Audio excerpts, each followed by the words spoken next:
Bienvenidos a este encuentro de Enseño porque quiero. Nos encontramos en el segundo encuentro de este año 2021. A los que ingresan por primera vez, queremos informarles que estos encuentros de Enseño porque quiero se realizan los primeros viernes de cada mes a las 10 de la mañana, así que invitados todos a seguirnos en nuestras redes sociales. Nosotros somos de Educación Virtual, una unidad adscrita a la Vicerrectoría de Docencia de la Universidad de Antioquia, y tenemos como misión acompañar y promover el uso y la integración de tecnologías de la información y la comunicación en toda la Universidad de Antioquia. Y tenemos esta estrategia, que es una estrategia de apropiación social del conocimiento, con la cual queremos que aquellas personas que tienen algún vínculo con la universidad puedan compartir su conocimiento con otros. Entonces, bienvenidos a este encuentro. Hoy estaremos en compañía de la doctora Diana Catalina Velilla. La doctora nos va a hablar hoy sobre dolor crónico y sufrimiento. Y pues es un tema muy interesante porque realmente el dolor crónico y el sufrimiento ha existido desde siempre en la humanidad. Y la doctora quiere darnos hoy ese enfoque relacionado precisamente con la experiencia que ella tiene al atender a sus pacientes. La doctora Diana es médica y cirujana egresada de la Universidad de Antioquia, es especialista en medicina del dolor y cuidados paliativos, y en este momento se encuentra realizando la maestría en psicología clínica. Entonces, Doc, bienvenida a este encuentro. Muchas gracias por interesarse en participar en Enseño porque quiero, y por tener esa valentía también de atender ese dolor crónico y sufrimiento con sus pacientes, que creo que es un tema que puede generar muchísimas emociones y muchas cosas encontradas en uno como ser humano. Así que, Doc, bienvenida y muchas gracias por estar acá. Así es, bueno, no, muchas gracias Marisol por aceptar esta propuesta, esta propuesta loca de visibilizar el dolor, ¿sí? No solamente en nuestra comunidad, sino también en otros escenarios que podamos hacerlo, pues siempre estaré presta ahí. Pues gracias también a la Universidad de Antioquia por este espacio tan maravilloso que me encontré una madrugada de fin de semana que no tenía nada que leer ni que hacer. Entonces me lo encontré y pues puedo estar aquí hoy con ustedes. De verdad que para mí es un honor maravilloso estar de alguna manera relacionada con mi alma mater, perdón, con la Universidad de Antioquia. Eh, y pues bueno, no, quiero agradecer eso y quiero hoy también mencionar, si me lo permites, Marisol, pues que todos los que nos están viendo hagamos una oración por mi compañero, mi colega Abelardo Rojas, quien fue mi mentor, mi guía, mi apoyo durante esos primeros años. Yo entré a la universidad de 15 años y él tenía 31. Nos llevábamos casi que me doblaba la edad. Entonces fue un padre para mí en toda la carrera y parte de lo que yo soy es gracias a él, y hoy está en este momento batallando por su vida en cuidados intensivos. Entonces pido también una oración por él y por supuesto esta charla va dedicada a él. Vamos a compartir entonces la pantalla. Ay, se me corrió esto por aquí, qué pena. Bueno, entonces, muchas gracias por estar hoy aquí conectados. Como les decía Marisol, entonces esta charla se llama Dolor y Sufrimiento y mi nombre es Diana Catalina Velilla. Quiero contarles pues que esta charla no tiene ningún conflicto de interés, no pretende vender ni promocionar absolutamente nada, ni promueve ideas digamos, cosas relacionadas con mi trabajo en otros aspectos, sino todo lo que está aquí es responsabilidad directamente mía. Entonces quise empezar esta charla con esta frase de: las emociones pueden carecer de justificación, pero no de historia. Porque a veces pasa esto con el dolor, ¿sí? Como que no hay cómo explicarlo, no hay cómo entenderlo, pero hay una historia detrás, no solamente una historia de la vida, de la humanidad alrededor del dolor, sino una historia de ese paciente que tenemos ahí enfrente.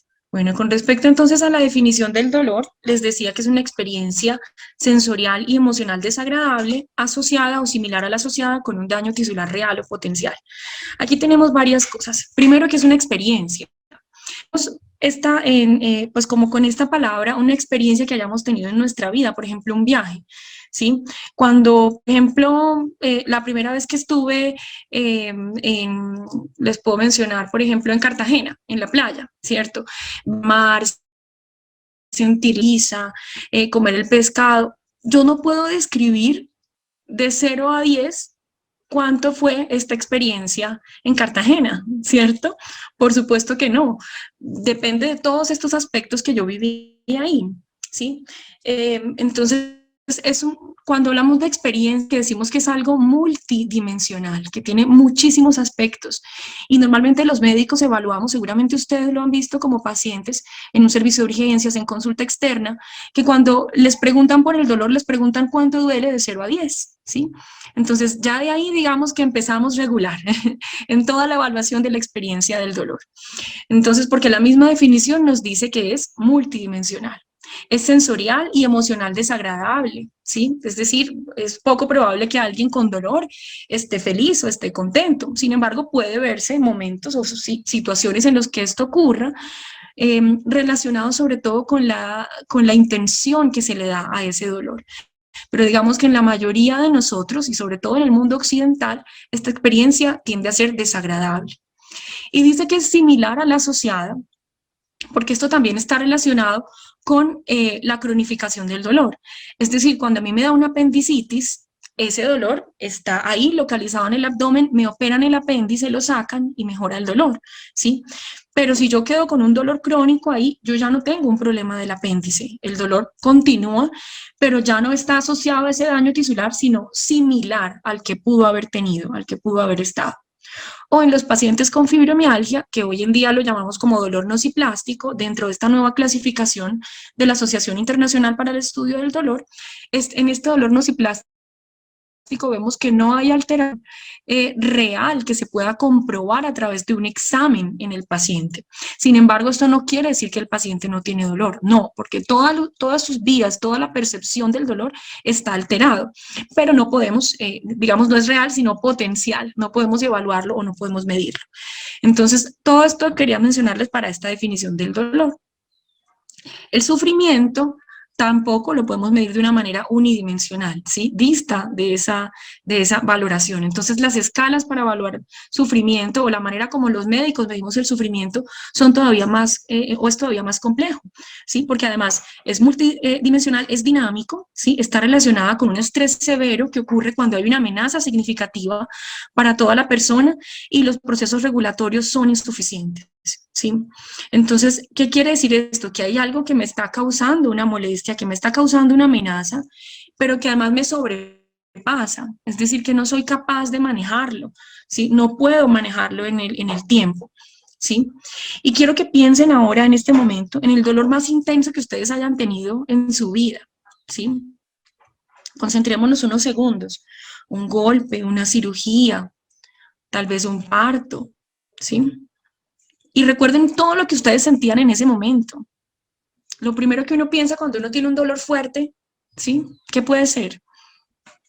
¿Sí? ¿Tú qué creerías, por ejemplo, Marisol? Si tienes un dolor, en este momento te empieza un dolor súper fuerte en el pecho, ¿qué crees que pueda estar ocurriendo en tu cuerpo en este momento? Un dolor súper fuerte, un ataque, un infarto. Exacto, un infarto, muy bien. Una amenaza significativa para toda la persona, ¿sí? Algo que te está ocurriendo gravísimo. Entonces, ahora imaginémonos esto todo el día, todos los días, ¿sí? Los pacientes con dolor crónico, por definición, tienen dolor durante más de 3 meses seguidos, ¿sí?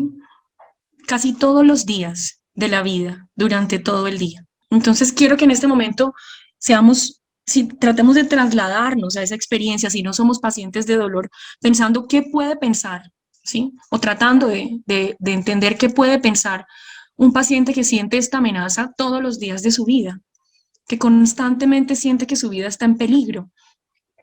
Llega un punto en este nivel de estrés en el que ya nos sobrepasa, ¿sí? En el que no somos capaces. El estrés nos sirve ¿para qué? Para correr, para movernos. El ejemplo típico es ese que ponen que si una familia se estrella y el carro queda volcado y los hijos quedan ahí debajo, la mamá levanta el carro hacia el estilo Superman y saca a los hijos, porque el estrés le ayuda a sacar toda esa fuerza. Pero cuando el estrés lleva un tiempo prolongado, ya ese estrés no se necesita o se vuelve irregular, insuficiente. Todas esas vías se alteran. Entonces, de una manera errática ya no nos sirve para correr, para levantar cosas pesadas, sino que nos expone, ¿sí? A ese sufrimiento, a que nuestro corazón esté completamente agitado, a que yo esté irritable, a que me digan cualquier cosa y yo esté brava, de mal genio. Todo esto ocurre en los pacientes con sufrimiento y dolor crónico. En el sufrimiento también, al igual que el dolor, ¿sí? Se ha visto que cuando se le encuentra un sentido al sufrimiento, ¿sí? En un sentido me refiero a una explicación, a un por qué me está ocurriendo esto, para qué me está ocurriendo esto en la vida, qué me está enseñando la vida, Dios, el universo, yo puedo sobrellevarlo un poco mejor, ¿sí? O cuando logro también reconstruirme, ¿sí? Siendo resiliente en ese momento. Porque precisamente cuando tengo dolor y cuando tengo sufrimiento, toda mi estructura de mi ser, ¿sí? Se desintegra, se pierde la integridad, se pierde la dignidad. Entonces, cuando yo logro reconstruir eso y resignificar lo que me está ocurriendo, ¿sí? Puedo seguir adelante. Y en ese proceso es donde estamos todos nosotros, los pacientes, los médicos, los otros pacientes, ¿no? Porque también hay muchos grupos de ayuda, así como en Alcohólicos Anónimos, que pueden ser útiles en los pacientes con dolor crónico, el personal asistencial, todos los profesionales de la salud, la misma comunidad, la familia, todos jugamos un papel muy importante. Entonces, ¿por qué es importante hablar de dolor y sufrimiento? Ya lo he mencionado en las cosas que les he dicho. Y quiero volver a repetirles esto de dolor agudo versus el dolor crónico. En el dolor agudo, que es mucho más entendible por la comunidad y por la sociedad, hay un daño que se puede identificar claramente, ¿sí? Por un golpe, un trauma, una quemadura, una cirugía, un órgano inflamado, y que al corregirlo mejora. Usualmente en el dolor agudo, aunque también puede ocurrir muchísimos cambios en otros niveles emocionales, físicos, espirituales, sociales, pero como es muy corto este periodo, no logra como trascender, ¿sí? Pero sí puede haber, por ejemplo, que si a mí me chuza una abeja, me pica, perdón, una abeja, eh, y algún familiar mío murió por una picadura de abeja, pues probablemente a mí me va a doler y yo voy a magnificar mucho más esta sensación, ¿sí? Y se va a asociar a mayor estrés, por supuesto. Pero digamos que en general, en un paciente con dolor agudo en el que se corrige esta causa, mejora el dolor y mejora también todas las sensaciones relacionadas con él. ¿Qué pasa pues entonces con el dolor crónico? Son pacientes en los que continúa este dolor en el tiempo. ¿Y por qué ocurre? Pues esta respuesta todavía no la tenemos en la ciencia, pero se han encontrado muchos factores relacionados con la familia, relacionados con la manera como yo afronto el dolor.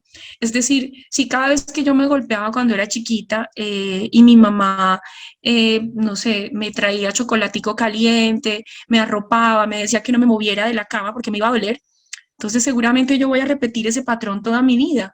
Entonces si me lesiono, por ejemplo, una rodilla, entonces yo me voy a acostar a comer chocolatico, me va a dar miedo moverme porque me va a doler, ¿sí? Todo eso se llama kinesiofobia, ¿sí?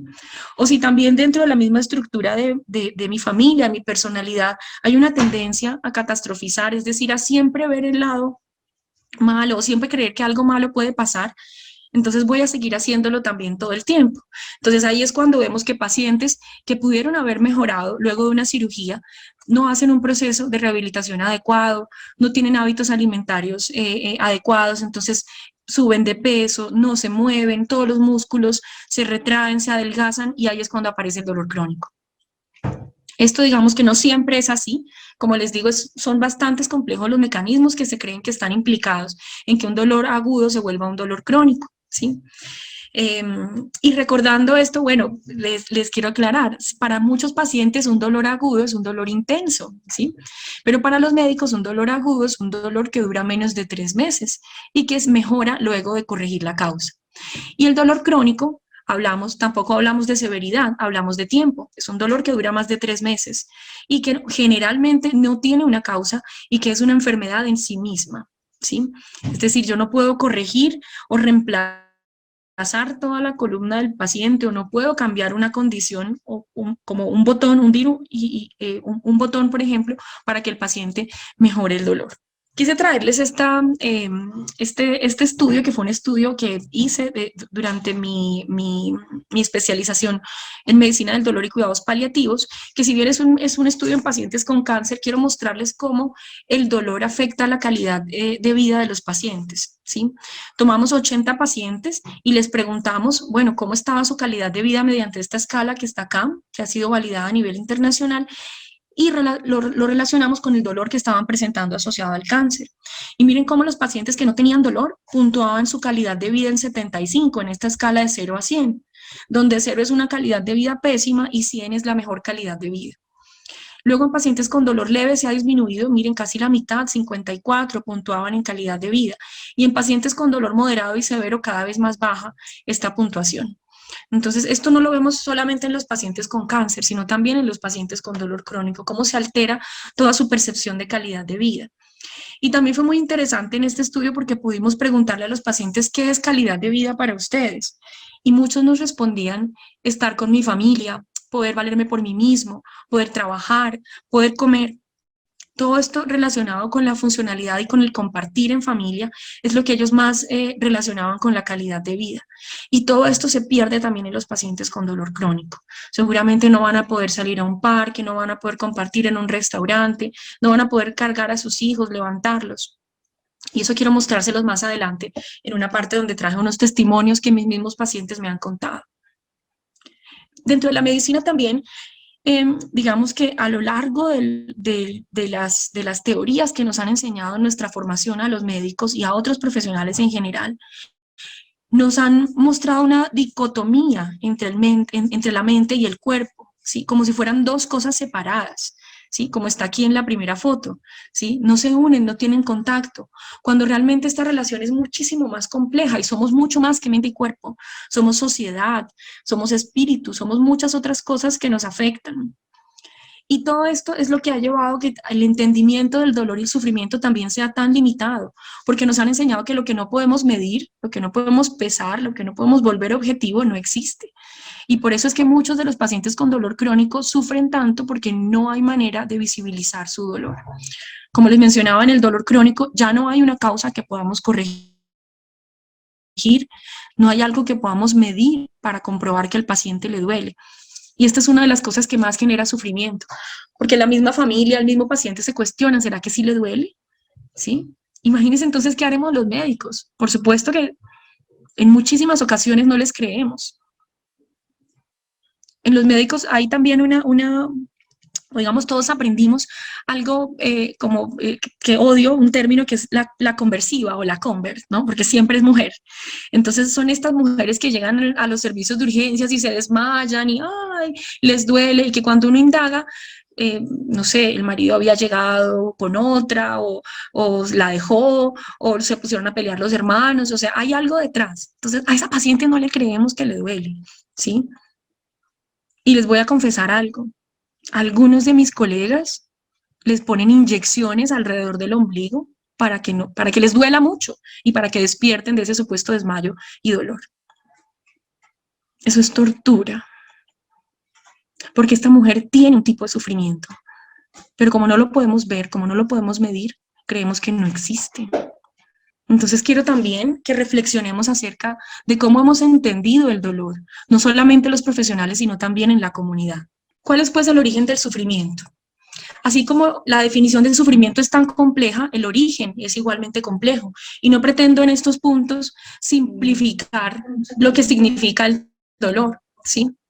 Pero lo que se ha descrito en muchos de los estudios, y este es un estudio que hicieron unas compañeras mías de residencia, maravilloso acerca de las teorías que sustentan el alivio del sufrimiento y del cual pude ser la evaluadora.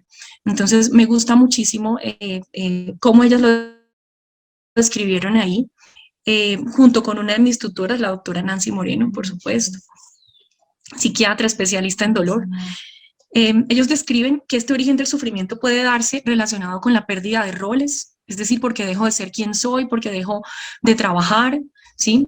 Si mañana más tarde yo dejara de ser médica, pues también se difumina lo que yo soy, ¿sí? También soy madre, también soy esposa, pero a veces nos concentramos tanto en un solo rol que olvidamos los otros.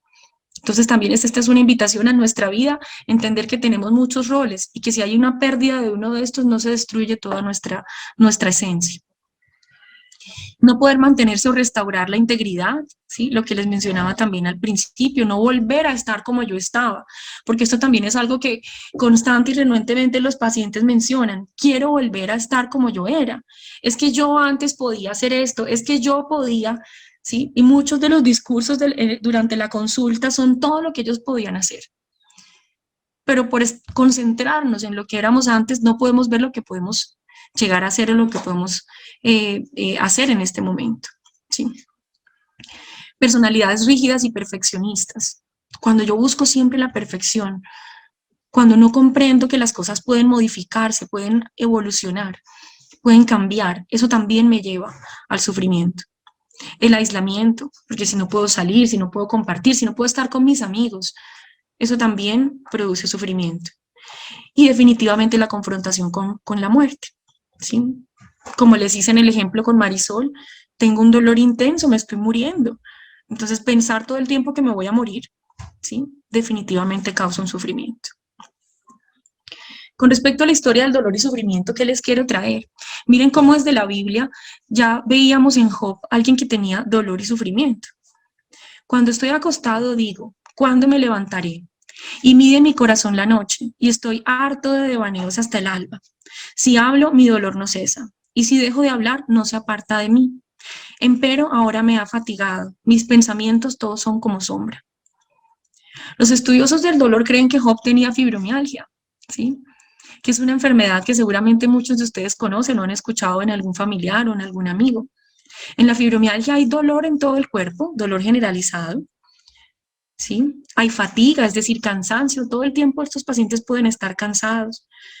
Esto que él dice, mis pensamientos son como sombra, también es uno de los síntomas en los pacientes con fibromialgia porque pueden tener problemas de memoria, ¿sí? Y me gustaría si alguno de ustedes padece fibromialgia o ha conocido a alguien con fibromialgia que también lo comentara acá en el chat. Entonces, miren todo lo que veíamos ya desde Job.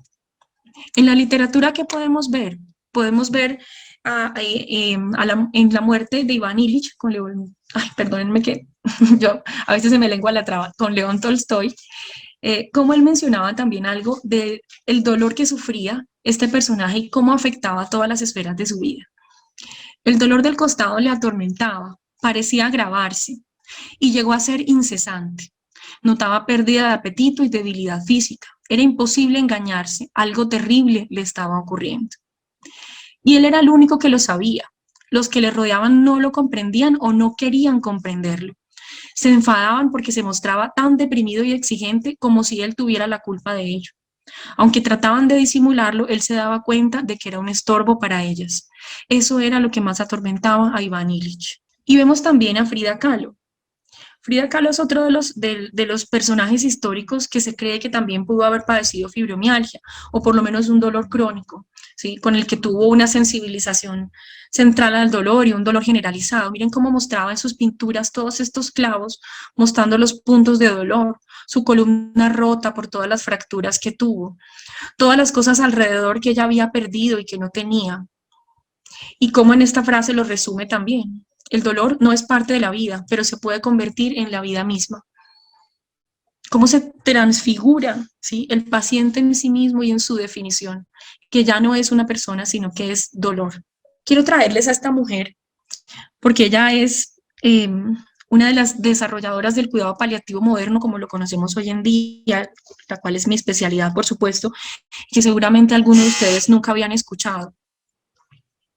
Ella nació en Londres en 1918 y fue una mujer maravillosa porque algunos la conocen como enfermera, pero ella fue enfermera, trabajadora social, fue también médica. A los 33 años decidió estudiar medicina, tal como Abelardo, mi amigo que empezó a los 31.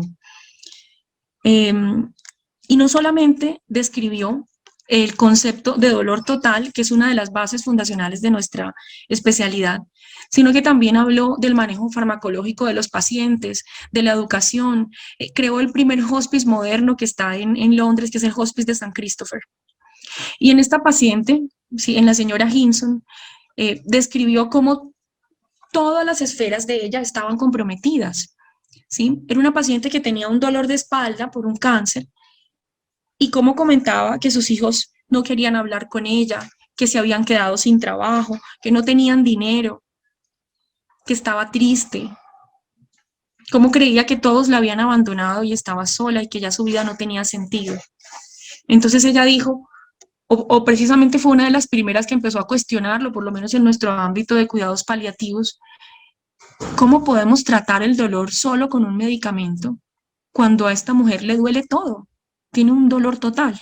Fue ahí cuando se incluyó ese concepto. Este dolor está también relacionado con el sufrimiento que producen todas las esferas de la vida de los seres humanos, las cuales no son solamente esas cuatro, se han descrito muchísimas más y cada vez más este modelo se ha vuelto más complejo, pero quise traérselos en su forma más sencilla, ¿sí? En cómo vemos esas cuatro esferas principales, la esfera física, la esfera, perdón, emocional, la esfera social y la esfera espiritual.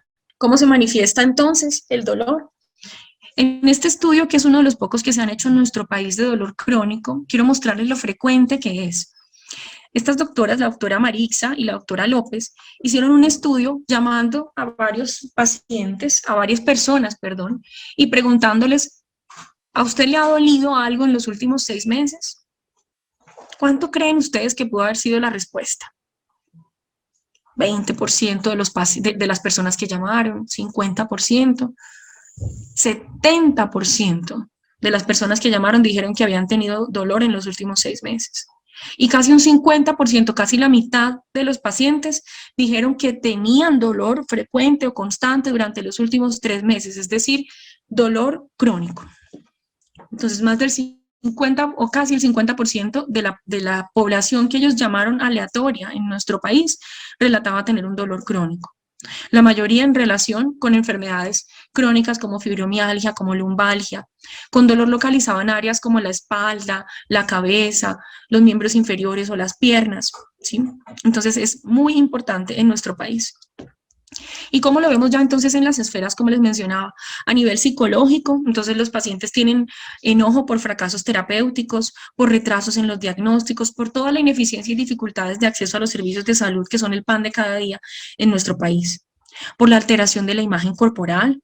Seguramente si yo era una mujer atlética y me lesioné y ya no pude volver a hacer ejercicios, va a cambiar mi cuerpo, va a cambiar la estructura de mis músculos, me voy a engordar, ya no voy a reconocer cuando me mire en el espejo.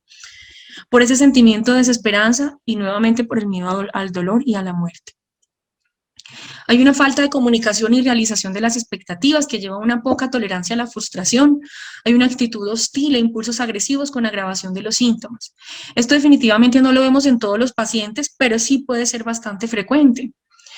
Y los médicos en eso también quiero hacer una crítica a nuestro sistema porque es difícil cuando hay una persona que te está agrediendo o que te está tratando mal o que llega exigiendo, llega peleando.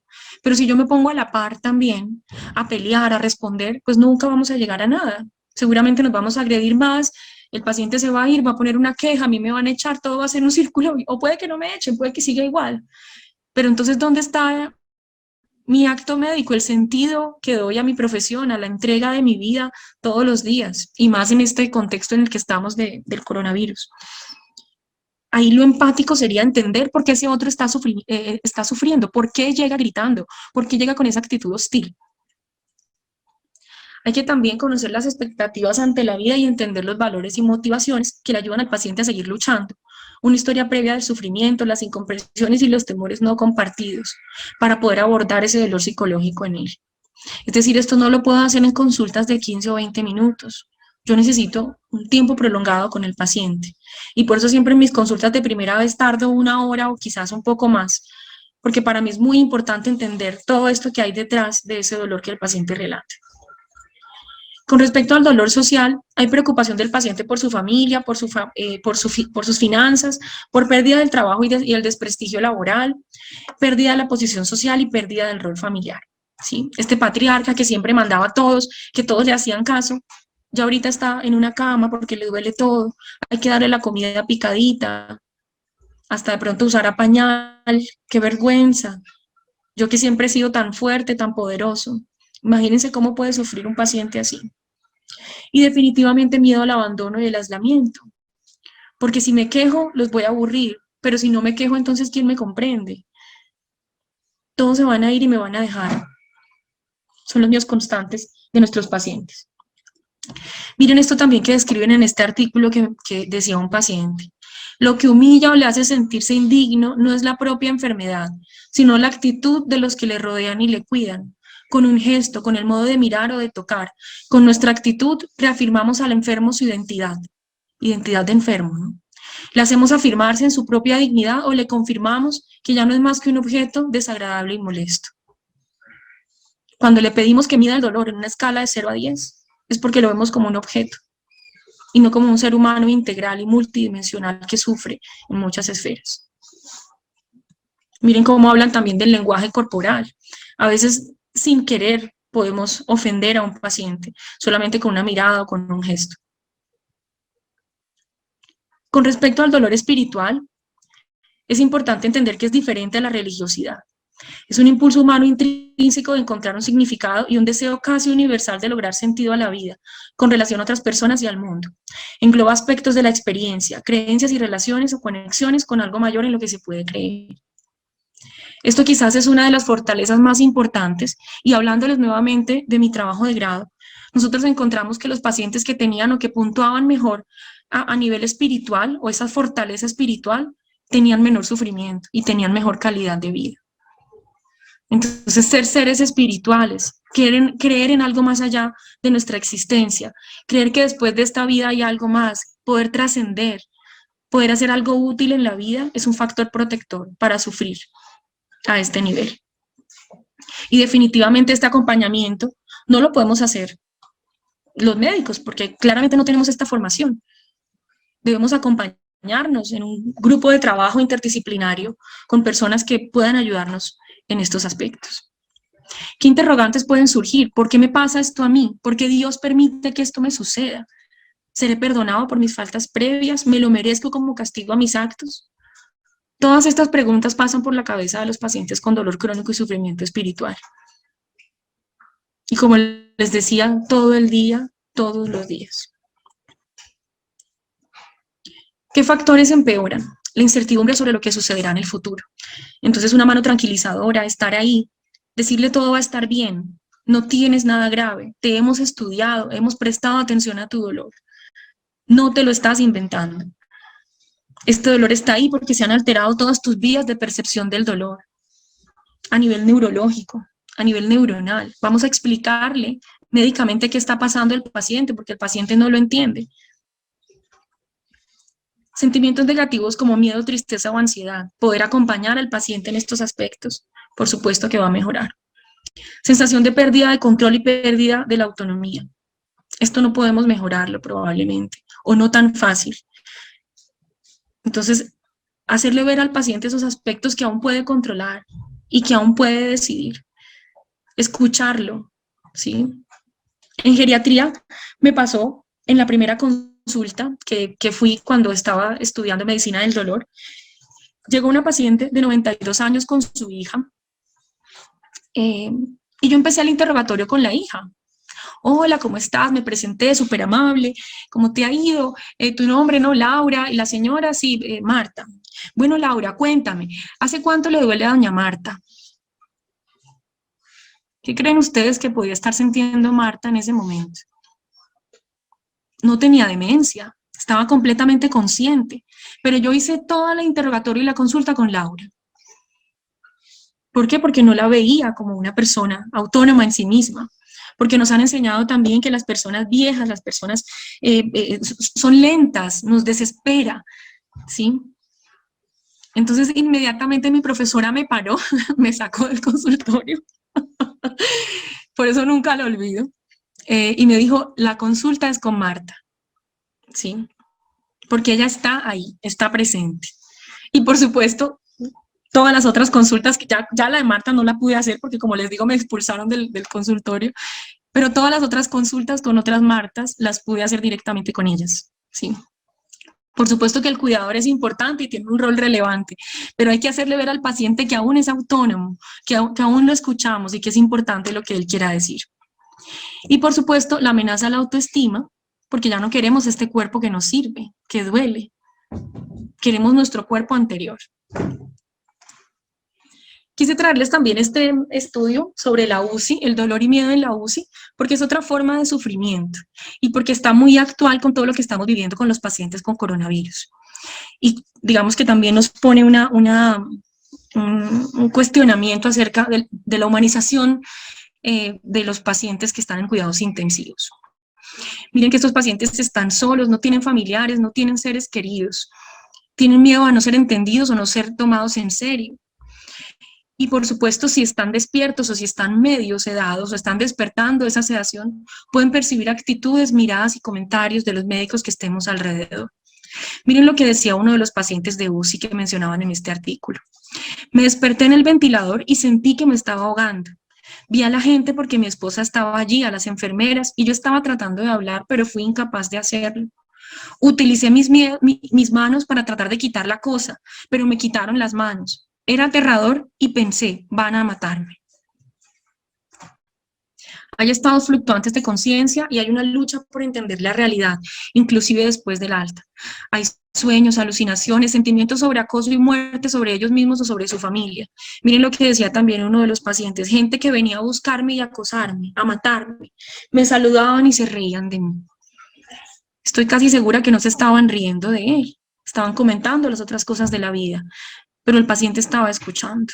Entonces es importante que sigamos hablándole a nuestros pacientes en cuidados intensivos, que sigamos teniendo una comunicación con ellos a pesar de que ellos no puedan hablar o no puedan comunicarse. Miren lo que mencionaba otro paciente, si quizás tuviera más analgésicos, si estuviera un poco más despierto para que pudiera tener sentido de lo que estaba sucediendo y no despertar de golpe, demonios, ¿dónde estoy? ¿Qué estoy haciendo aquí? Y entrar en pánico y tener 1.000.000 de preguntas. Eso es difícil.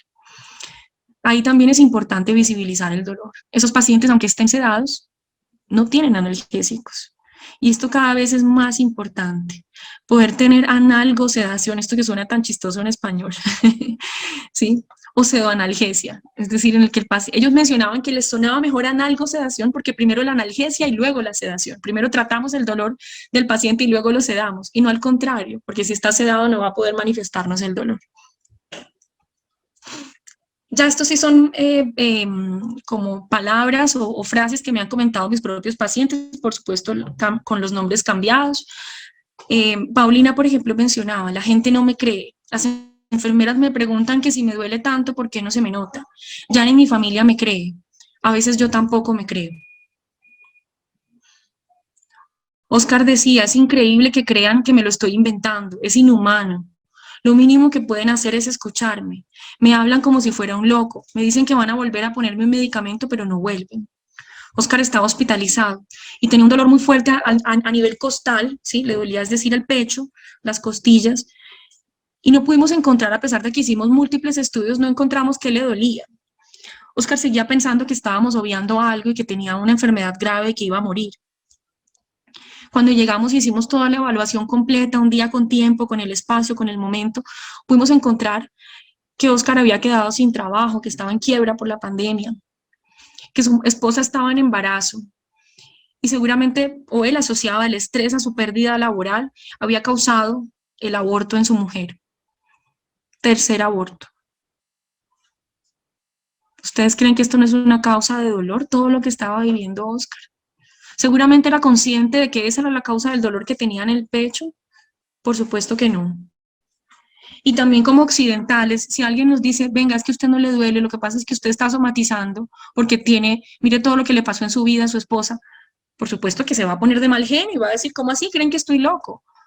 Porque repito, en nuestra vida, en nuestra formación, mente y cuerpo han estado separados siempre, cuando son una misma cosa. Y para yo poder tratar adecuadamente en Oscar el dolor, tuve que poner un medicamento potente, más potente que la morfina, para poder aliviar su dolor físico. Y luego abordamos toda la parte del dolor espiritual, del dolor emocional, del dolor social que él tenía. Nidia, por ejemplo, decía, no me reconozco en este estado, pero ya no recuerdo cómo era sin dolor. Era una mujer hermosa, hermosísima, inclusive con dolor. Pero ya no se maquillaba, ya no se arreglaba, porque ella decía que esa no era ella. Había una despersonalización. Lucía decía, así como estoy inservible, ya no me quiere nadie. Todos se han ido, solo me queda mi perrito. y ahora el perrito de Lucía tiene cáncer. Estamos abordando en consulta eso, porque ese es su ancla, lo que ella la conecta ahorita con el mundo, con su felicidad. Eduardo decía, todo tiene un sentido en la vida, pero yo no le encuentro sentido a este dolor.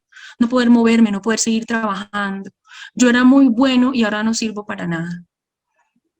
Un ingeniero exitoso que no había podido volver a trabajar. Y que toda la vida juzgó a sus trabajadores cuando se incapacitaban, según su percepción de manera excesiva, o cuando no tenían una enfermedad y ahora le tocó a él estar de ese otro lado. Él no podía aceptar eso que él siempre había negado. Y Carolina, creo que este es el último. Mi esposo ya no puede ni tocarme. Hace años que no nos damos una caricia porque todo en mí es dolor. Me da pesar por él, que sigue conmigo sin que le sirva. Estoy segura que el esposo de Carolina no tiene esa percepción, porque después de 12 años de dolor crónico sigue ahí con ella. La acompaña a todas las citas. Cuando la hemos tenido que hospitalizar, está ahí día y noche. Pero Carolina siente que no merece ese amor ni ese cuidado, porque para ella esa relación de pareja era a través de la relación sexual o del encuentro íntimo. Y a pesar de que hemos sugerido que tengan otras opciones, hemos sugerido que vaya a sexología, Carolina insiste en que ya no sirve como mujer. Aquí hay otra más. María, mis hijos me evitan, están cansados de escuchar mi dolor, lo veo en sus ojos. Yo me hago la fuerte y no me quejo para no molestarles. Ahí nuevamente vemos el aislamiento, como no quiero que ellos sufran por mí. Y esto también lo vemos frecuentemente en los pacientes con dolor. Son pacientes que tienen muchas responsabilidades o que cargan responsabilidades de otros, que siempre han sido los fuertes, siempre han sido los que organizan todo en la familia. Sí. Y para seguir protegiendo y cuidando a sus familiares no se quejan, pero eso empeora la situación. Ya entrando entonces un poco a la fase final de la charla, perdónenme si me he extendido un poco, hablamos de la medicalización.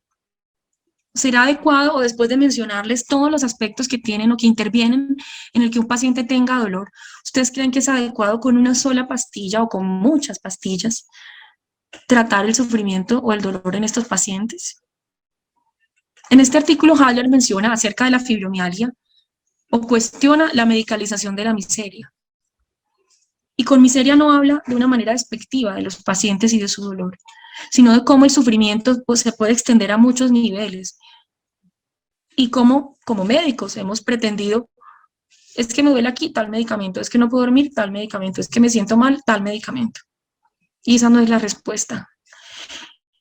No solamente en fibromialgia, sino también en dolor crónico. Los medicamentos no son la única opción del tratamiento. Pueden llegar a abrumar al paciente. Y cuando ya entramos en una relación más íntima, me dicen, doctora, yo no me tomo todo eso que usted me ha mandado, porque por supuesto yo también los mando. Si es lo que me enseñaron, si es lo que he aprendido, si no tengo la respuesta a todas las preguntas o a todos los síntomas que los pacientes me relatan. Aquí volvemos a ver entonces las múltiples dimensiones del paciente. He unido estas dos, la social y la emocional. Vemos nuevamente en el dolor total como Cicely Saunders decía que a los médicos nos enseñaron a curar, a que podamos aliviar, ¿sí?, completamente al paciente. Y ella cómo nos propone un cambio, ¿sí?, no de curar, sino de sanar, ¿sí?, que es el proceso por el cual se alcanza una relación apropiada con uno mismo, con los demás y con Dios. Ella era una mujer creyente, con el universo, con la vida, si lo queremos. Entonces cambiemos también esa percepción de no te voy a curar, y hay que decírselo al paciente, no te voy a curar, no puedo curarte, pero puedo ayudarte en tu proceso de sanar. En el tratamiento, entonces, debemos tener una adecuada relación médico-paciente, debemos educarlos, explicarles, las decisiones deben ser compartidas, debemos incluir a las Martas en estas conversaciones. Empoderamiento, que el paciente sepa que él puede cambiar o que él tiene poder sobre su mejoría y sobre su proceso de sanación. ¿Qué cosas tenemos pues para ofrecer en las clínicas de dolor o los médicos de dolor? Que también se los quise traer porque, como les mencionaba, mi especialidad no es tan conocida, sobre todo en otros lugares fuera de Medellín, porque en Medellín hemos contado desde hace muchos años con universidades que tienen formación en dolor y somos bastante reconocidos allá. Pero, por ejemplo, aquí en Bogotá muchos de mis pacientes llegan a la consulta y me dicen, ¿qué es un especialista en dolor? ¿Usted qué estudió, doctora? ¿Qué hace una clínica de dolor? Entonces tenemos todas las opciones de manejo farmacológico con múltiples medicamentos y obviamente ya nuestro conocimiento sobre estos medicamentos no es por nada, pero pues es un poco más avanzada y compleja que los otros médicos que no son especialistas en dolor. Tenemos la opción también de hacer manejo intervencionista a través de los anestesiólogos que han estudiado dolor, haciendo bloqueos de nervio periférico, bloqueos de plexos, celíacos a nivel abdominal, axiales a nivel de la columna, que nos pueden ayudar en muchos pacientes para ese control del dolor, obviamente escogiendo muy bien estos pacientes que tienen dolor a nivel físico. No podemos pretender solo con estos dos aspectos aliviar el dolor en el paciente. Analgesia epidural intratecal, esto sobre todo en pacientes con cáncer o pacientes ya con lesiones complejas de columna, en el que podemos poner catéteres o mediante ciertos procedimientos administrar medicamentos dentro de la columna del paciente para que no se sienta tanto el dolor. Manejos no farmacológicos, grupos interdisciplinarios y medicina complementaria, todo esto, digamos aquí resumido, de manera también insensata, porque es quizás lo más largo, lo más grande que debemos tener en una clínica del dolor. Un apoyo de psicología, trabajo social, enfermería, nutrición, terapia física, fisiatría, psiquiatría, todos ocupan un rol muy importante. Y tratamientos específicos según la causa. Entonces, para pacientes con dolor por cáncer, entonces el tratamiento del oncólogo, no podemos olvidar eso. Pacientes con dolor, por ejemplo, por grandes hernias en la columna, por supuesto que el neurocirujano tendrá que verlos y definir si lo va a operar, si debemos reemplazar la rodilla, el hombro, la cadera, todas las otras afecciones que el paciente tenga. Esto también nos va a ayudar a corregir un poco el dolor. Hay que identificar y abordar las necesidades que tenga el paciente, porque no podemos pretender que todos los pacientes tengan sufrimiento en todas las esferas, ¿sí? Es también una postura muy arrogante. No, venga, que es que usted tiene sufrimiento espiritual, a ver, cuéntenme, ¿sí? Entonces, hay que primero indagar, debo conocer al paciente que tengo al frente y ayudarle en lo que el paciente necesita. En este manejo integral debe haber también cambios en el estilo de vida, intervención en el entorno, ¿sí? Alguna de mis pacientes tiene un esposo que es sumamente exigente y que quiere que ella esté bien y que todo el tiempo le dice, tienes que estar bien, tienes que seguir adelante, es que tú tienes que volver a ser la que eras. Y eso lo ha dicho en mi consulta. Las primeras veces miraba impávida sin saber qué decir, porque este señor casi que le gritaba. Luego pude hablar con él aparte, ¿sí? Y hacerle ver un poco lo que yo veía, ¿no? Pero es difícil, ¿sí? A veces comprender lo que alguien nos quiere decir cuando nos mira desde afuera. Y es difícil también entender por qué él le exige tanto a ella que siga adelante. No he podido hacer una intervención adecuada con él, pero definitivamente si no hacemos una intervención en ese entorno, tampoco va a mejorar el paciente. Dolor y sufrimiento desde la perspectiva centrada en el paciente, porque es lo más importante, ¿sí? Todos debemos, ¿sí? Desde múltiples perspectivas, no podemos pretender, ¿sí? Como yo les decía, describir una experiencia de mi viaje a Cartagena con un número. Entonces, igual tampoco voy a poder tratar el dolor, ¿sí? Si solamente veo un número. Lo que tengo que tratar es todas las otras esferas del paciente y con un equipo interdisciplinario, es lo que nos menciona este estudio. Este estudio de Enrique Benito nos habla de presencia, autoconciencia y autocuidado para los profesionales que trabajan con el sufrimiento. Es un oncólogo paliativista español, maravilloso, me encantan sus charlas, todos sus comentarios, siempre que puedo escucharlo. Tuve la oportunidad de hacer un retiro pues para profesionales de la salud y cuidado paliativo para cultivar la espiritualidad. Y aprendí muchísimas cosas maravillosas. Él menciona en este artículo que si no nos cuidamos, que si no tenemos autoconciencia y autocuidado, tampoco podemos abordar el sufrimiento en el paciente. Y que si estamos expuestos todos los días, todo el día también a ese sufrimiento del paciente, vamos a afectarnos de alguna manera, consciente o inconscientemente. Entonces, también como cuidadores, no solamente la familia, sino también nosotros a nivel profesional, debemos cuidarnos, debemos protegernos para evitar también afectar nuestra vida y nuestra espiritualidad. Debemos ser nuestra mejor versión para poder apoyar al paciente y a su familia. Ya llegando al final, entonces, ¿cómo acompañamos a una persona con dolor crónico? Miren que les he mencionado algunas cosas en los mismos comentarios de los pacientes. Entonces, primero, no exigirles, ¿sí? No creer que siempre que están de mal genio, o que están bravos, o que están irritables, es por nosotros. Entonces, desechar todas esas ideas autorreferenciales de que cada vez que él está bravo que es porque yo hice algo. No. Recordemos que él está en una lucha interna, en una amenaza interna contra su vida, está sintiendo que está muriendo, que algo grave está pasando. Entonces, entenderlo desde eso, ser compasivos, pero también moverlos a que hagan algo durante el día, que no estén todo el día en la cama. Vamos a salir un ratito a tomar el sol, no puedes caminar, listo, entonces, pero vamos a escuchar música un rato. ¿Qué tal si te leo un libro? Porque a veces por los mismos medicamentos están tan mareados que ya no pueden leer.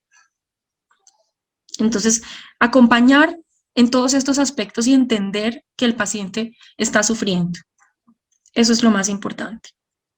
Y definitivamente si me sobrepasa también esto, si no sé cómo acompañarlo, pues ahí es donde estamos los profesionales. Entonces busquemos ayuda. No sé cómo acompañar a mi familiar con dolor. Estoy absolutamente segura que si acudimos a un psicólogo, a un trabajador social, a un asesor espiritual, a un padre, un sacerdote hablando, va a encontrar cómo sugerirnos alguna ayuda. Entonces, para llevar a casa, concluyendo, el dolor crónico es una causa de sufrimiento invisible, que todos los que tenemos voz tenemos que darle visibilidad. El tratamiento de los pacientes, teniendo en cuenta el concepto de dolor total, humaniza la atención, porque podemos ver todos los aspectos de sufrimiento del paciente. Y se requiere un reaprendizaje y una redefinición de nuestro concepto de salud e enfermedad y la renuncia del acto sobreestimado de curar, salvar la vida como el único fin de la atención en salud. Por supuesto que los urgenciólogos, los intensivistas que están en este momento dando su vida propia para atender los pacientes con COVID están curando y salvando la vida. Eso no tiene una discusión. Hablo de los que vemos pacientes con dolor crónico, de la enfermedad crónica en sí misma, de los pacientes que sufren todos los días con dolor. Y recordar que todos somos importantes en esta labor del acompañamiento. Todos tenemos un lugar para acompañar a estos pacientes, no los dejemos solos. Entonces, muchas gracias. Les recuerdo, el 17 de octubre es el Día Mundial contra el Dolor y divino es el arte que alivia el dolor, ya lo había dicho Hipócrates. Estos son mis datos de contacto. Espero de verdad que esta charla haya sido cumplido con sus expectativas y pues bueno, quedo atenta si tienen alguna pregunta. Gracias, Marisol. Perdón si me pasé un poquito de tiempo. No, tranquila, doctora, muchísimas gracias. Yo creo que todos estaban acá muy emocionados de poder escucharla y se sintieron muchos muy identificados. Por acá tenemos comentarios, por ejemplo, Santiago nos dice, una amiga dice que se siente como si a diario estuviera molida de hacer ejercicio y siente dolor en todo el cuerpo. Por acá también nos dice, Sandra, yo tengo fibromialgia y es algo terrible. Marta nos dice, es terrible sufrir el dolor diario y constante. Y en los inicios los médicos decían que era mental. Y las palabras se te van olvidando, la memoria falla y mucho. Y los demás piensan que uno es bipolar. Es terrible. Sí. Bueno, por acá empezando algunas preguntas que nos van llegando, nos dice Estefanía, quisiera preguntarle qué profesionales pueden hacer un diagnóstico de fibromialgia o cuál sería el proceso previo al diagnóstico. Bueno, muchas gracias por la pregunta, Estefanía. Somos muchos los profesionales que podemos hacer este diagnóstico, pero recordemos que la fibromialgia es un diagnóstico clínico, es decir, no hay así como el dolor crónico, no hay un examen que yo pueda tomar en ese paciente para yo comprobar el diagnóstico de fibromialgia. Se hace a través de una evaluación de algunas escalas que se han diseñado para tratar de objetivizar o volver objetivo estos síntomas en el paciente. Le preguntamos 19 áreas del dolor. En la última semana ha dolido la cabeza, el hombro, la espalda, Si la respuesta es más de 13 de esas áreas, es probable que el paciente tenga fibromialgia. Le preguntamos cómo está el sueño, cómo está la ansiedad, cómo están los problemas de memoria, cómo está la fatiga. Y según eso sacamos un puntaje y establecemos ese diagnóstico.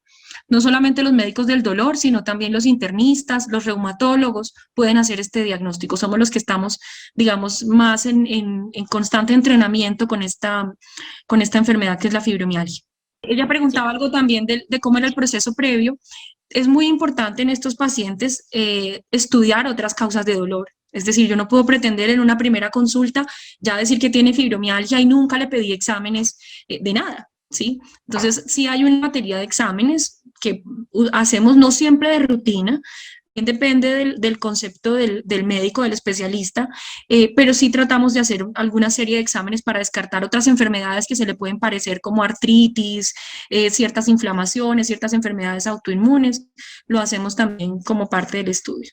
Doc, siguiendo con con este mismo tema de fibromialgia, por acá Natalia nos pregunta, ¿esta será una enfermedad permanente o hay alguna forma de curarla?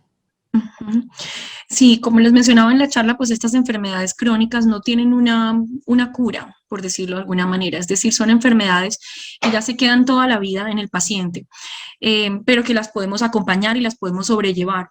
¿Que hay procesos de sanación? Sí, por supuesto que hay procesos de sanación en los que los pacientes han reencontrado, han resignificado este padecimiento del dolor y han logrado darle un sentido a la vida y encontrarle un sentido a la vida.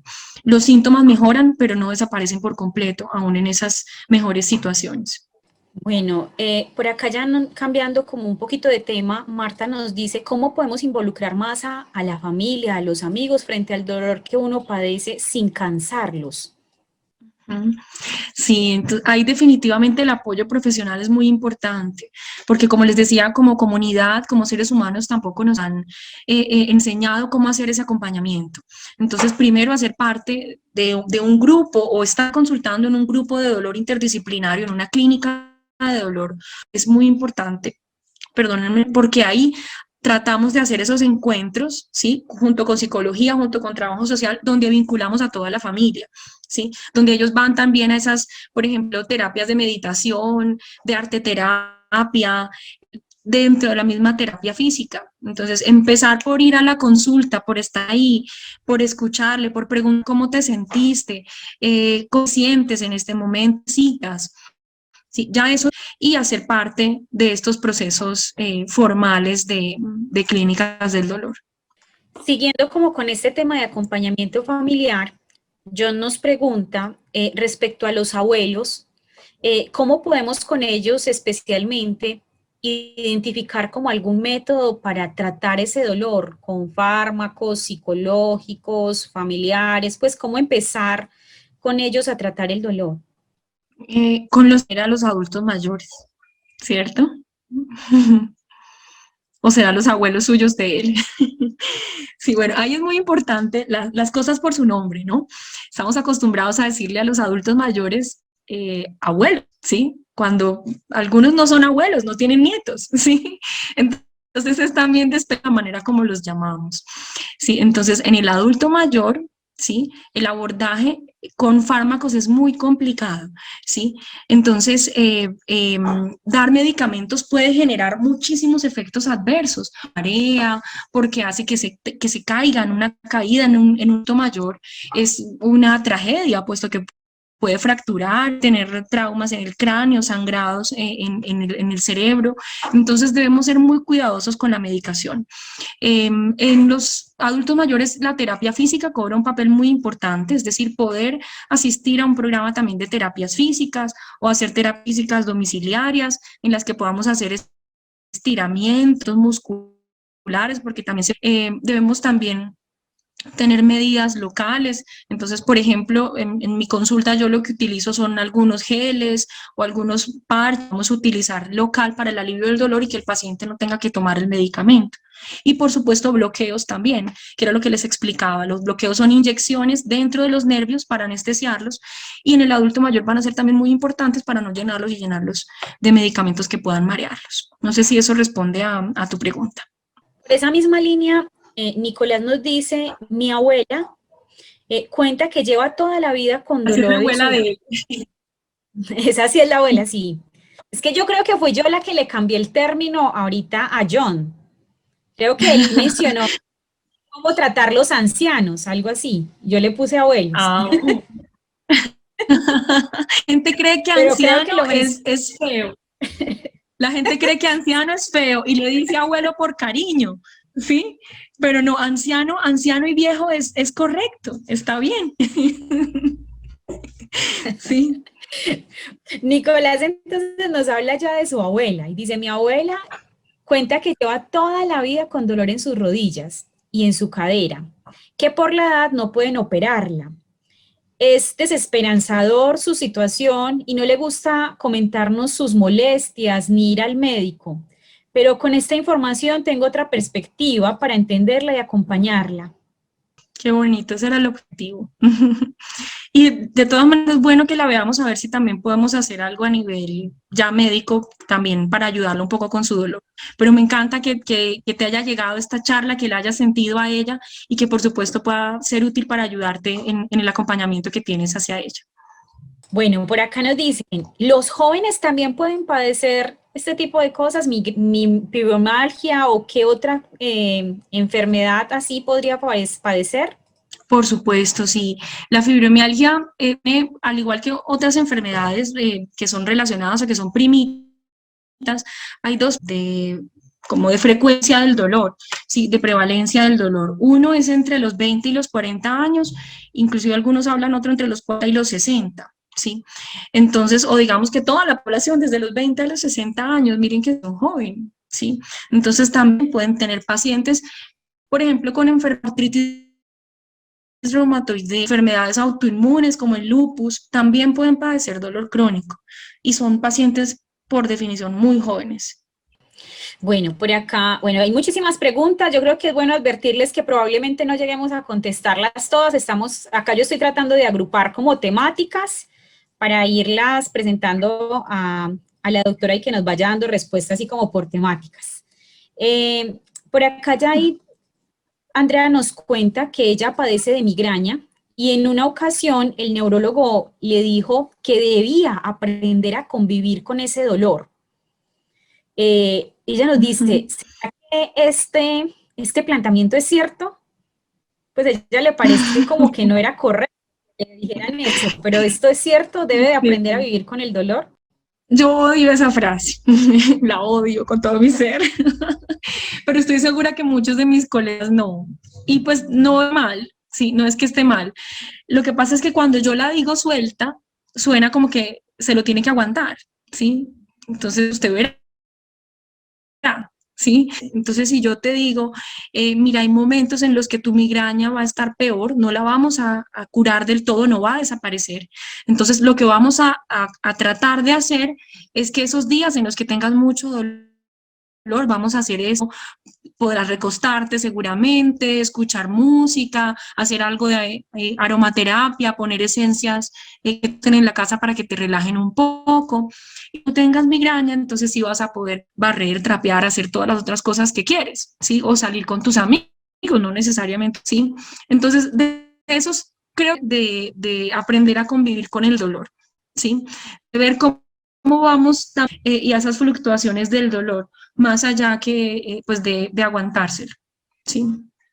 Muy bien, entonces, por acá nos dicen respecto precisamente a ese acompañamiento familiar también que mencionábamos ahorita, ¿cómo podemos hacer con las personas que presentan deterioro cognitivo y no saben cómo determinar si existe el dolor y pues dónde existe y qué hacer? Excelente pregunta, me encanta esa pregunta, porque sí, hay que darles visibilidad. Entonces, en las personas que no pueden comunicar su dolor, tenemos otras herramientas conductuales que nos ayudan a entender si tiene o no tiene dolor.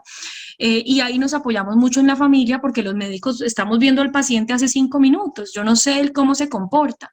Entonces, si a mí me dicen, mire doctora, es que mi familiar, por ejemplo, con demencia o mi familiar, el niño que de 30 años que tiene, digo niño porque así lo relatan sus propias madres, eh, con parálisis cerebral, por ejemplo, él normalmente se encorva así, de este lado, pero ahorita está más encorvado y está del otro lado. ¿Sí?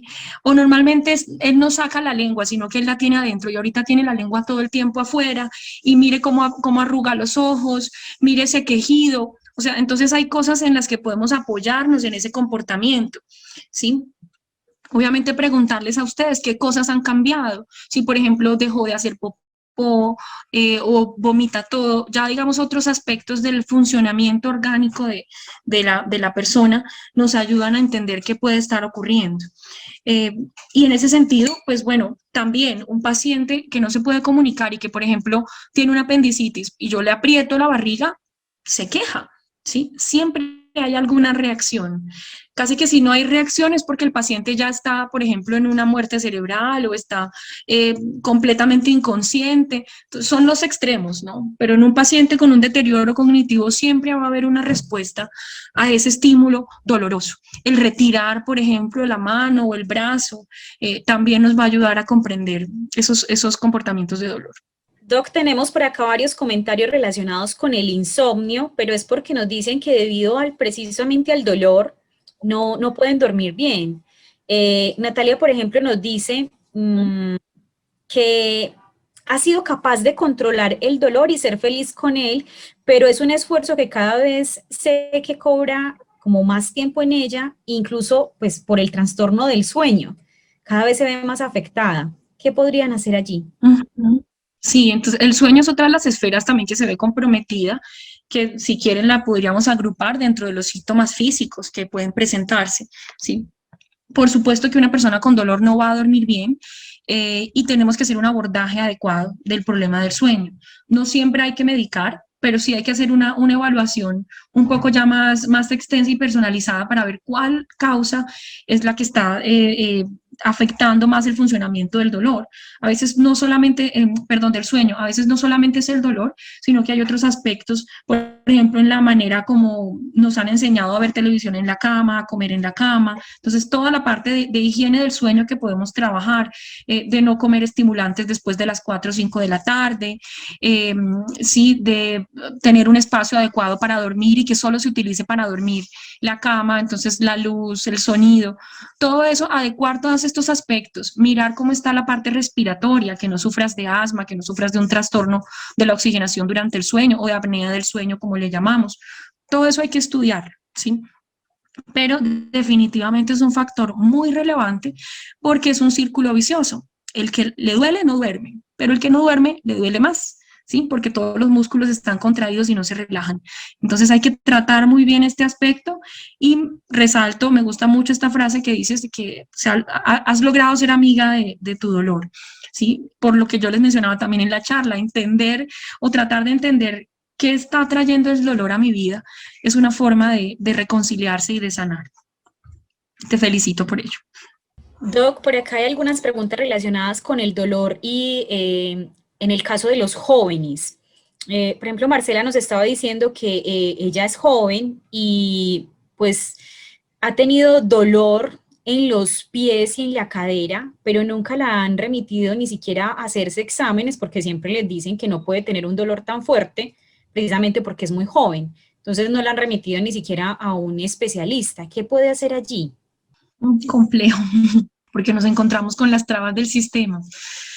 Sí, sí, realmente ahí no sabría exactamente qué decirte porque entiendo que también económicamente muchos no tienen la opción de hacerse los exámenes de forma particular y de hacer toda la evaluación. Yo te recomendaría de pronto que si tienes la forma económicamente hablando de ir a un especialista en dolor, pues lo hagas. Para que no inviertas de pronto en hacerte 1.000.000 de exámenes y que de pronto no te sean útiles y gastes más dinero.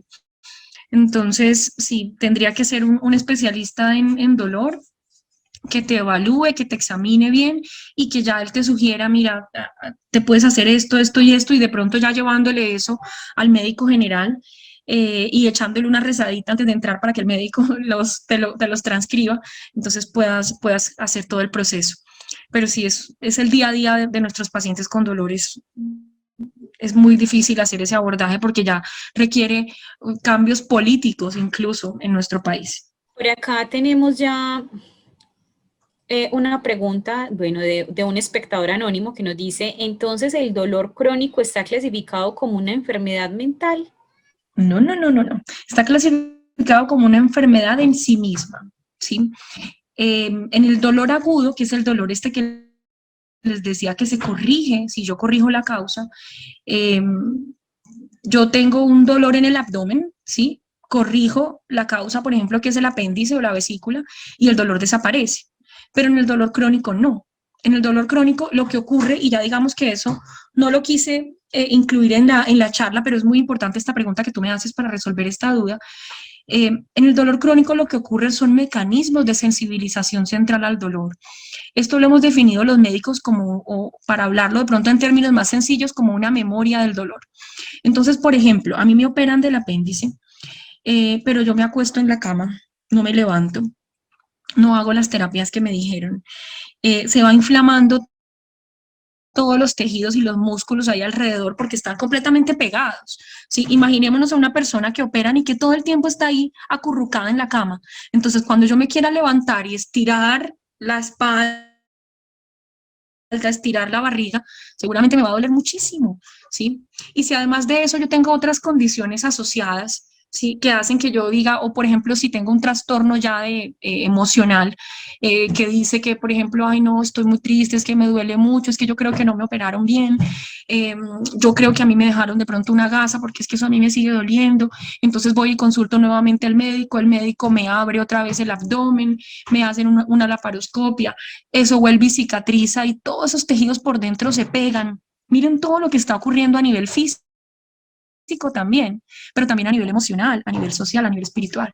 Entonces, toda esa cantidad de cosas complejas hacen que el dolor se cronifique en el tiempo, pero yo no me lo estoy imaginando, porque mi cerebro todo el tiempo está recibiendo esta señal de me duele y va creando esa memoria, ¿sí? Todo el tiempo se están estimulando estas vías de dolor constantemente, hagan de cuenta que son cables de luz y ellos transmiten el dolor desde ahí, desde el abdomen hasta el cerebro. Entonces, si eso está transmitiendo todo el día, todos los días, se van creando esos caminos o esas memorias del dolor y ya luego cada vez que, o después que el tejido sane, yo puedo seguir percibiendo ahí el dolor. Como yo le explico a los pacientes, es imposible yo darle un medicamento para que usted se olvide que se llama Laura, ¿sí? Entonces, es imposible también dar un medicamento para que el cerebro borre todas esas neuronas que se han activado, todas esas vías que se han activado del dolor durante todos estos procesos largos que les he puesto en el ejemplo, por ejemplo, de la apendicitis, ¿sí? Entonces, son situaciones muy complejas, por supuesto que interviene la parte emocional, pero hay cambios a nivel neurológico y a nivel del cerebro que pueden medirse incluso, o se han medido en estudios científicos en los que hemos podido hacer teorías para tratar de entender qué ocurre en el paciente con dolor crónico. Entonces, perdóname, no, porque no puedo extenderme mucho, pero es una pregunta excelente y casi que nos da para otra charla. Entonces, traté de explicarte lo mejor posible. Espero que haya quedado respondido. Doctora Diana, por acá hay otras preguntas relacionadas con los especialistas y es, pues si tiene un rango como de los costos que puede tener una consulta ya con especialistas del dolor y si de pronto tiene, no sé, algún lugar o lugares en específico que usted pueda mencionar en Medellín y en Bogotá. Claro que sí, sí, pues yo llevo ya mucho tiempo aquí en Bogotá, pero pude trabajar en un sitio allá en Medellín.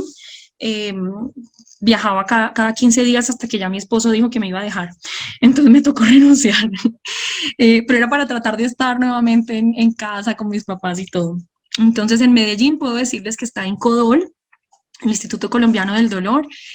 Hay muchísimos especialistas, tienen también un trabajo interdisciplinario alrededor, sobre todo de los pacientes con cáncer, pero también ven muchísimo dolor crónico, tienen intervencionismo, son la sede también de la especialización de la Universidad CES, entonces absolutamente recomendado. Están también otros especialistas ya a nivel individual, como por ejemplo la doctora Sandra Parra, que está en el Tesoro, que es la presidenta de la Asociación Colombiana de Cuidados Paliativos, de la cual soy miembro de la Junta. Entonces también la conozco a nivel personal y profesional, absolutamente recomendada. El doctor Franz Colimon, que él trabaja en el Centro Oncológico de Antioquia, pero creo que también ve dolor, que no es por cáncer. El doctor Colimon fue mi profesor, también compañero de trabajo, pues trabajé con él cuando era médica general, también completamente recomendado. Y en Medellín no estoy segura cuánto vale en particular una cita de dolor. La verdad, les soy honesta, yo creo que debe estar alrededor de los 100.000 pesos, 90.000, pero no estoy segura. Aquí en Bogotá, sí, ustedes saben que todo es más costoso, he visto que es más o menos entre 120 y 150 la valoración. Y pues aquí en Bogotá están, bueno, yo trabajo en clínicas Colsanitas, acá tienen atención a pacientes particulares, pero pues para hablarles de otros sitios les puedo mencionar a ver, está la doctora Vilena Molina, que trabaja también con nosotros, pero también trabaja en el Instituto Nacional de Cancerología. Les puedo mencionar, bueno, en el Centro Oncológico, perdónenme, me devuelvo a Medellín, también está la doctora Sandra Martínez, muy buena, muy buena. Aquí en Bogotá, entonces, la doctora Vilena Molina, la doctora María Victoria Mera, también estoy sesgada porque trabajan todas en Colsanitas, la doctora Mera también trabaja en Santa Fe. El doctor Juan Guillermo Santa Cruz también trabaja en la Fundación Santa Fe. Muy bueno, creo que ya es un poco más costosa la consulta, pero pues también completamente recomendado como paliativista y también como manejo del dolor. Doctor Diego Munévar trabaja con Nueva EPS y también tiene su consultorio particular, es compañero de la universidad y absolutamente recomendado. Son como que los que les puedo mencionar así rápido, pero que no se me olvide nadie así muy importante. Y en psiquiatría del dolor está la doctora Nancy Moreno, que fue mi profesora, como les decía, y la doctora Ana Isaza, también una de mis profesoras, mucho más joven que la doctora Moreno, pero eso no le quita su experiencia y su profesionalismo. Ambas súper recomendadas para manejo de psiquiatría y dolor. Perfecto, muchas gracias, doctora. Vamos a finalizar con una nueva pregunta y acá agrupando como varios comentarios y varias inquietudes que tienen por acá algunos asistentes, y es relacionado con la cabeza, los dolores de cabeza. Hay varias preguntas por acá que nos están haciendo relacionadas con los dolores de cabeza, y es porque hay muchas personas que padecen de los dolores de cabeza que son permanentes y que a pesar de ir a neurología y que hagan exámenes y demás, pues siguen con su dolor de cabeza permanente. Por acá nos dice, por ejemplo, Estefanía, nos dice: mi mamá está padeciendo de dolor de cabeza hace más de 3 años todos los días. Los exámenes enviados por la neuróloga salen siempre bien. ¿Cómo se deben de manejar este tipo de cosas ya con ella? ¿Qué hacer? Sí, los neurólogos pues son quizás los profesionales más importantes y los que llevan todo el manejo en los pacientes con dolor de cabeza, ¿sí? Pero pues una vez el neurólogo ya ha hecho todos los estudios, ya ha descartado una causa grave tipo tumores, tipo sangrados, ¿sí? Ya el manejo, digamos, debe ser integral. Y yo ahí sí estoy de acuerdo y seguramente difieren los neurólogos conmigo en que ahí también deberían apoyarse en las clínicas del dolor. Porque estas cefaleas crónicas que no tienen un origen propiamente en migraña o, como les digo, en un dolor relacionado con las venas o las arterias del cerebro, deben tener un acompañamiento porque ese tipo de dolor es similar al de los pacientes con fibromialgia. Es decir, también se crea toda esa memoria del dolor, esa sensibilidad aumentada al dolor o amplificación del dolor que tienen los pacientes. Entonces, el manejo debe ser ahí distinto al que se hace únicamente por neurología. Y me refiero al acompañamiento interdisciplinario de otros profesionales, ¿sí? Para poderle ayudar completamente. Doc, última pregunta, y es relacionada precisamente porque nos ha estado hablando de la memoria del dolor. ¿Hay forma de desmemorizar ese dolor? Si tuviéramos el aparatico este de hombres de negro, sería genial, ¿cierto?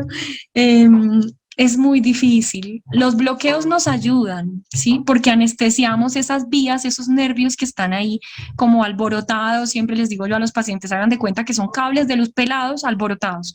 Entonces yo inyectándole un anestésico hago como que se calme o se apague y se bloquee esa conducción. Por eso los bloqueos se llaman bloqueos, porque bloqueamos la conducción del impulso del dolor. Pero pues a veces no disminuye completamente.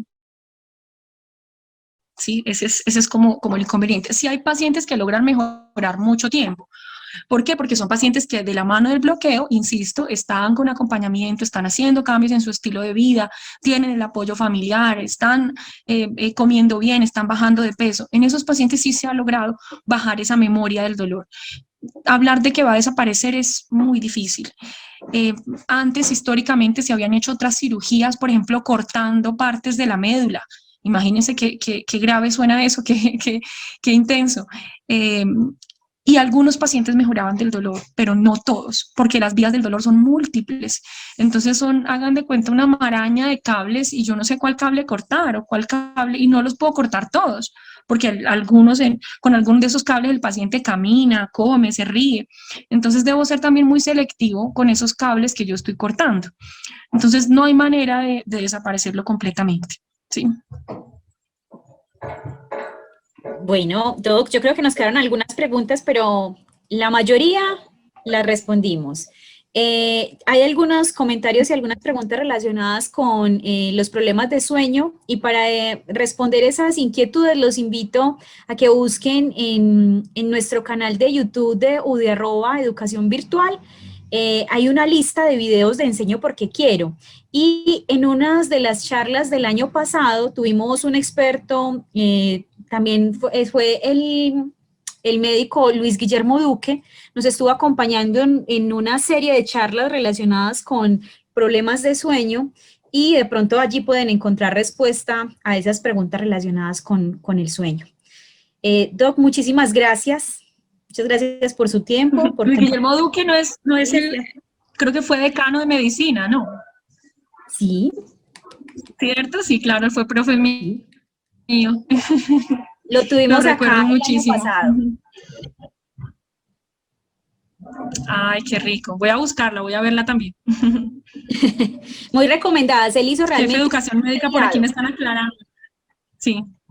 Realmente hizo un seriado. Sí, por aquí me están aclarando. Jefe de Educación Médica, sí. Hizo un seriado con problemas del sueño, y muy interesante, y abordó varios temas relacionados con problemas de sueño. Allí, dentro de esos está el insomnio, que varias personas nos estaban por acá escribiendo. Entonces, bueno, invitados todos a que también busquen allá dentro de las grabaciones de Enseño Porque Quiero, esta grabación del doctor Luis Guillermo Duque, que son muy interesantes. Doc, bueno, yo creo que ahora sí entonces nos despedimos.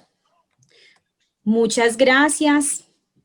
De verdad que todos estamos, yo creo que muy agradecidos con todo lo que aprendimos en esta charla el día de hoy, y esperamos también que los asistentes hayan podido responder sus inquietudes y que hayan aprendido bastante para que puedan también contribuir a sus familias o a sus conocidos, a sus cercanos que estén padeciendo estos dolores crónicos. Muchas gracias, Doc. Así es, no, gracias a ustedes nuevamente por la invitación.